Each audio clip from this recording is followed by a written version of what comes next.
Jaksa Penuntut Umum Kejaksaan Tanimbar menilai mantan Bupati Tanimbar Petrus Fatlolon juga harus dibebankan membayar uang pengganti sebesar Rp314.598.000.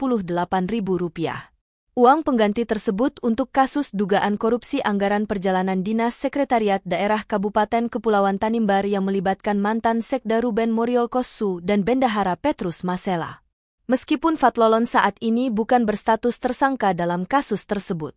Pertimbangan tersebut dibacakan Jaksa Penuntut Umum Kejari Tanimbar saat sidang yang diketuai Hakim Rahmat Selang didampingi Hakim Anggota Antonius Sampesamine dan Paris Edward di Pengadilan Tipikor Ambon, Rabu 15 Mei 2024.